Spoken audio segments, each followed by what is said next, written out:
Hi, it's Ben from BXM, and in this video I'm going to talk to you about food. The first thing I want you to do when it comes to planning your food is to draw out a table like this. If you're doing bronze, silver or gold, it doesn't matter. You draw 4 columns, and in those columns you're going to have breakfast, lunch, dinner and snacks. If you're arriving at a DV expedition, I can tell you now it will never start before 10 AM. So you should have breakfast at home on day 1. So you can put an X in that box. Lunch, you will never cook at lunch, no matter what day it is, no matter what level you're on. So make sure you bring something that you can eat either on the move or sit down and eat cold. There are 3 ways of doing dinner. You will need to cook. So you can either do one of the boil in the bag meals, which are great and they give you all the calories and all the nutrition you need. However, they do not taste like what you think they're going to taste like. So therefore, can you make sure that you've tried it at home? There's nothing worse than getting to your expedition, cooking your dinner and then not wanting to eat it because you don't like it. The other ways to do your dinner is you can work as an individual and bring yourself a super noodle, and I say super noodle, not pot noodle, or some rice or some couscous, and then you can make yourself a nice dinner in your mess tin or your cooking pot. The other way to do this is to work together as a team. Now, it doesn't have to be your whole team, but there could be a few of you that get together and you say, you bring some spaghetti, you bring some chopped carrots, you bring some sauce, you bring some ham, and we mix it all together and we make ourselves some sort of concoction DV carbonara.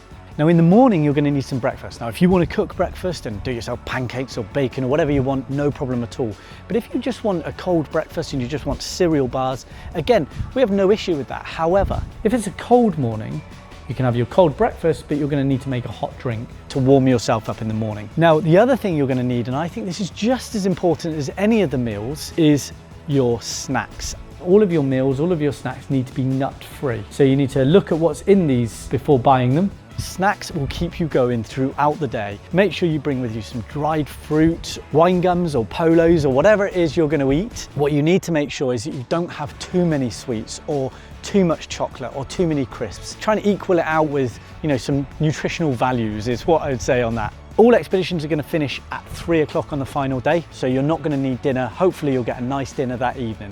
So when you draw out your table, make sure you filled it all out of what you're having each day and try and stick to it and keep organized with your food. The final thing I'd say on food is think about how it's packed. You don't want something that's going to squash like an avocado or a banana.